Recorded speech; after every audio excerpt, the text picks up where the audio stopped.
नमस्कार दोस्तों।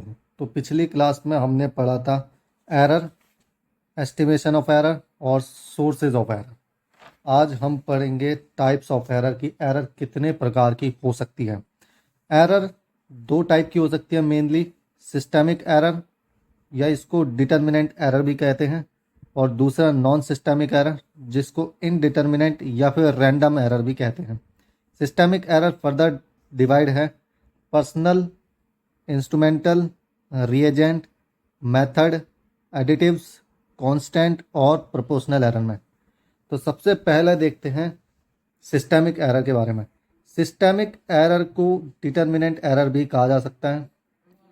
ये एरर का जो सोर्स है और जो कॉजेज है वो अच्छे से पता होता है, और इसके साथ साथ मैग्नीट्यूड भी पता होता है। यानी एरर आई कहाँ से, कैसे आई, क्यों आई और कितना एरर आई है, कितनी रिजल्ट में गलती है, ये भी पता होती है इसमें। तो ये कारण, सोर्सेज और मैग्नीट्यूड पता होने के कारण इसका हम मिनिमाइजेशन भी कर सकते हैं या फिर इसको कम्प्लीटली अवॉइड भी कर सकते हैं। गलती को कम भी कर सकते हैं या पूरी तरह से ख़त्म भी कर सकते हैं कि दोबारा गलती ना हो।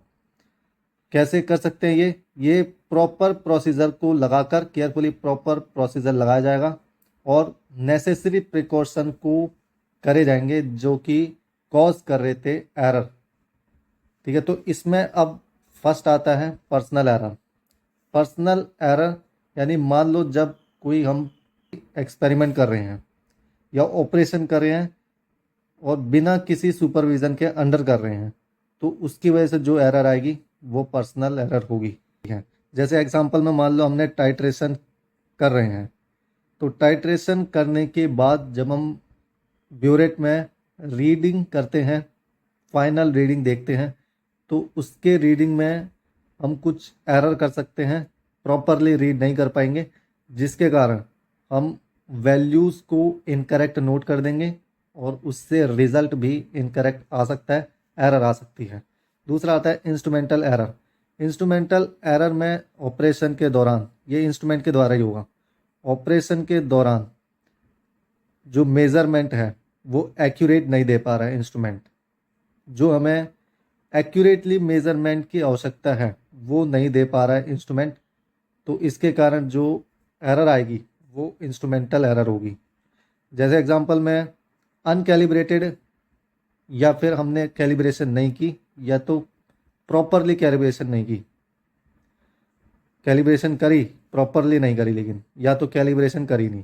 कैलिब्रेशन यानी चेक करना, किसको, ग्लासवेयर को, पिपेट को, ब्यूरेट को और बाकी इंस्ट्रूमेंट में जैसे स्पेक्ट्रोमीटर, पीएच मीटर और पोटेंशियोमीटर को अगर हमने अच्छे से चेक नहीं किया, कैलिब्रेशन नहीं किया प्रॉपरली या कैलिब्रेशन करना ही भूल गए, तो उससे इंस्ट्रूमेंटल एरर आ सकती है, ये गलती दे सकते हैं, जैसे हमने सोर्सेज में पढ़ा था। नेक्स्ट आता है रिएजेंट एरर। रिएजेंट एरर में रिएजेंट के द्वारा या फिर केमिकल्स के द्वारा ही एरर आती है। इसमें या तो रिएजेंट या केमिकल्स कंटामिनेशन अगर हो जाता है तो उससे हमें एरर देखने को मिल सकती है। जो भी हम रिएजेंट, या तो हमने रिएजेंट एक्सपायर वाला यूज़ कर रहे हैं या फिर वो रिएजेंट कंटामिनेटेड हो गया है बाकी केमिकल्स के द्वारा, या फिर वो बीकर पे या ग्लासवेयर पे या एपरेटस पे जम चुका है, अटैच हो चुका है, अटैच हो गया है, लेकिन वो केमिकल्स के साथ मिक्स नहीं हो रहा है, तो उससे भी रिएजेंट से एरर हो सकती है। मेथड एरर में ये easy to detect, not easy to detect, ये जो मेथड एरर है ये आसानी से डिटेक्ट नहीं हो पाती। ये कब होगा, when given method is not perform properly. जब कोई, मान लो तुम एक्सपेरिमेंट करने जाओगे लैब में, तो कुछ ऐसे मेथड होंगे या कुछ एनालिसिस में ऐसे, जब तुम एनालाइज करोगे तब एनालिसिस में परफॉर्म करते समय कुछ मेथड ऐसे होंगे जिससे रिजल्ट नहीं निकल पाएगा।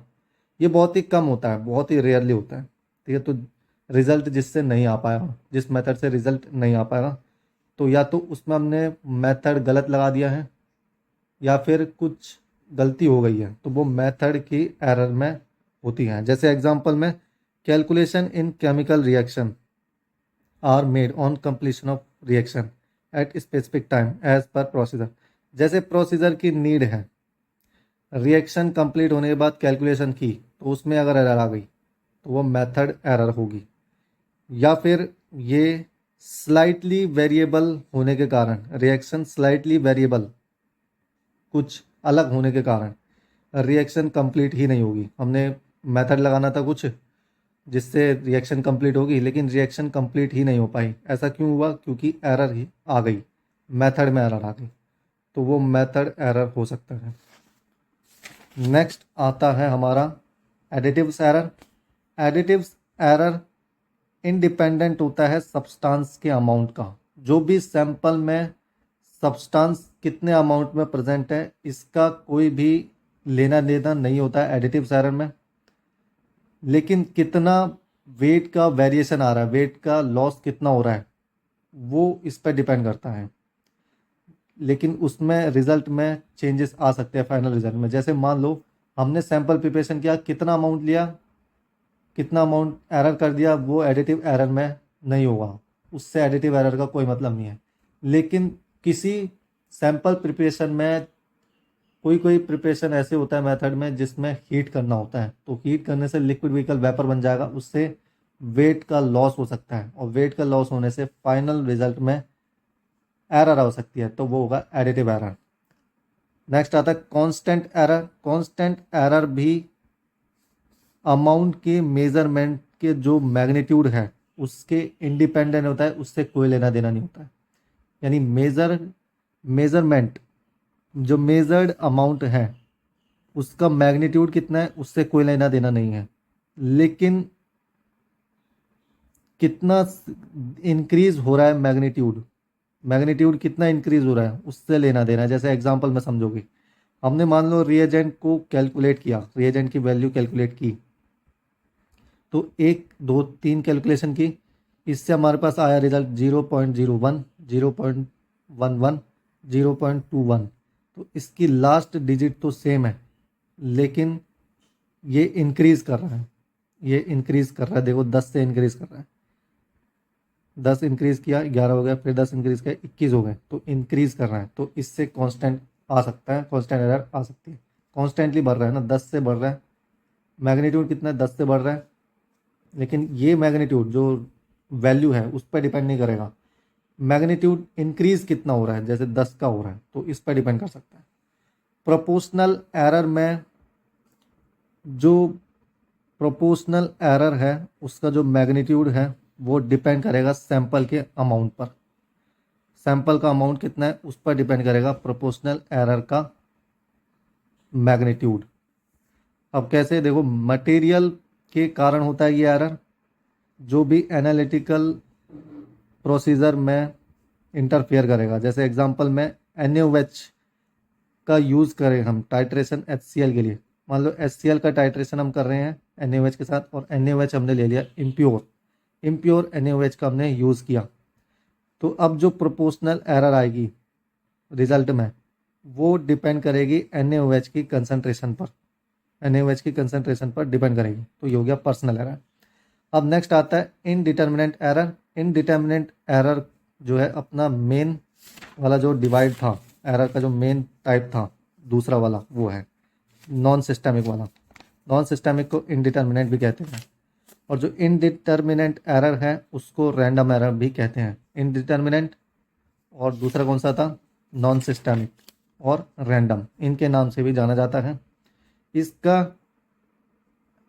कॉज जो होता है, इसका कॉज डिटर्मिनेशन नहीं होता है, मतलब डिटरमाइन नहीं होता है कि ये गलती हुई कैसे, कारण क्या है इसका, और ना ही उसका कारण, ना ही उसका मैग्नीट्यूड कि कितनी गलती हुई है, ये सब पता नहीं होती। अब जब पता ही नहीं होगी तो कितना भी प्रिकॉशन आजमा लो एनालिसिस के दौरान, वो एरर कॉज हो ही जाएगी, कहीं ना कहीं से एरर हो ही जाएगी, क्योंकि इसका कॉज हमें पता ही नहीं है।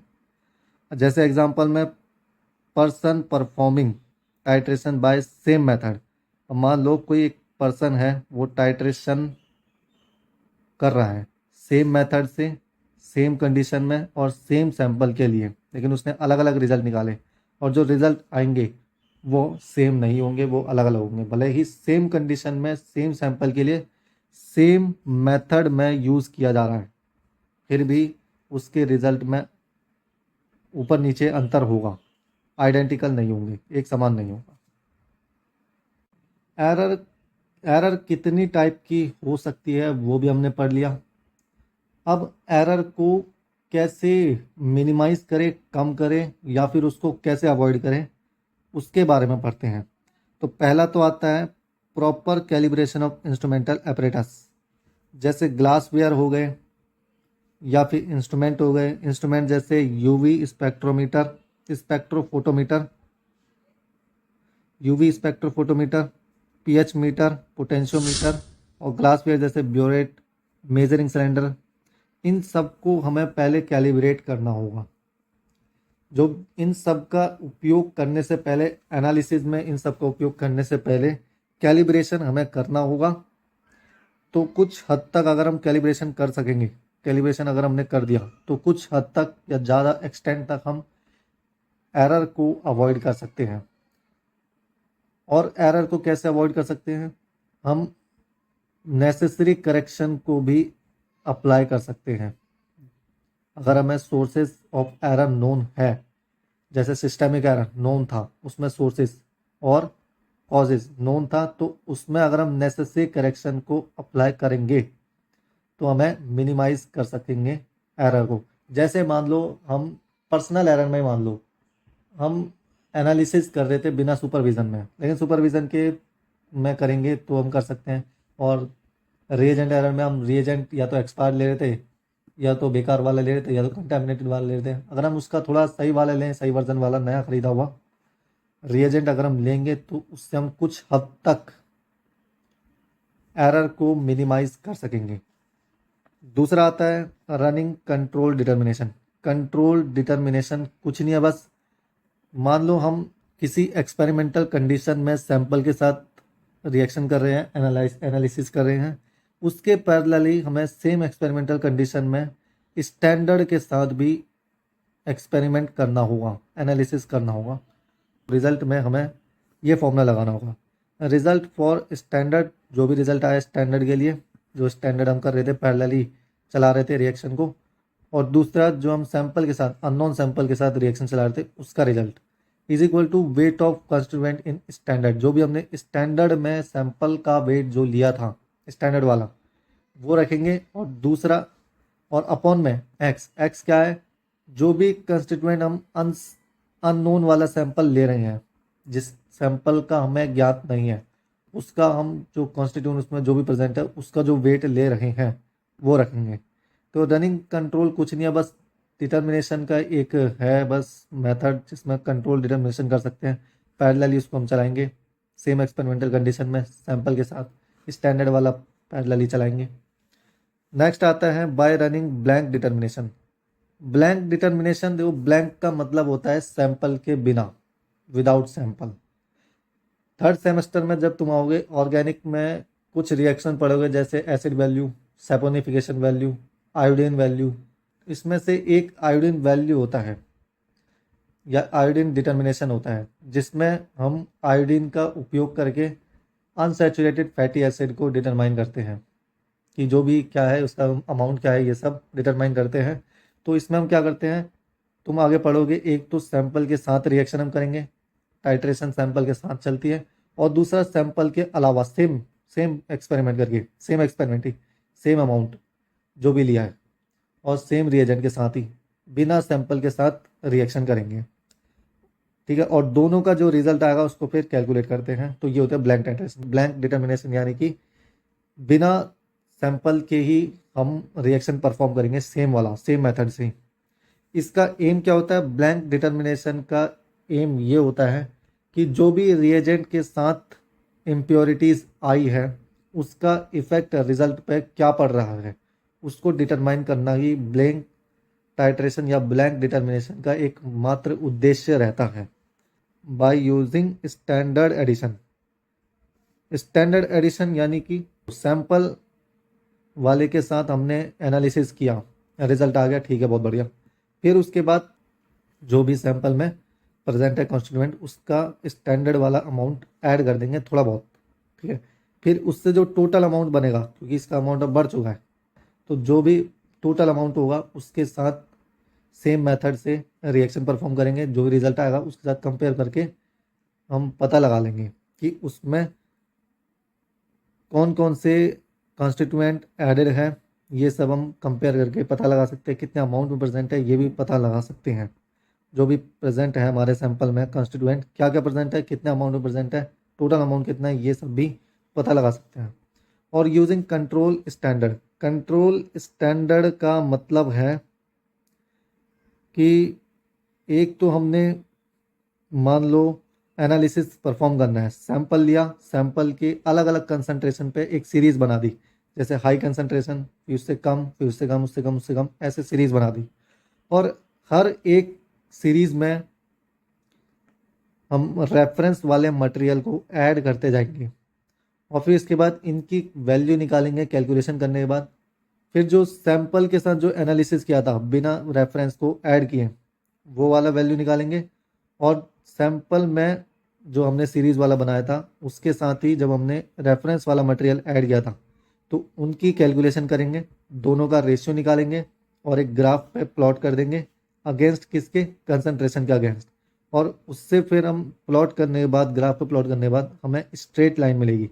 अगर हमें स्ट्रेट लाइन मिलती है तो हम कहेंगे कि इसमें एरर नहीं है या फिर कम एरर है। तो ये मेथड है मिनिमाइजिंग के, ये मेथड है मिनिमाइजिंग के, जिससे हम एरर को मिनिमाइज कर सकते हैं या फिर कुछ हद तक अवॉइड कर सकते हैं। तो बस आज की क्लास में इतना ही, अब मिलते हैं नेक्स्ट वीडियो में।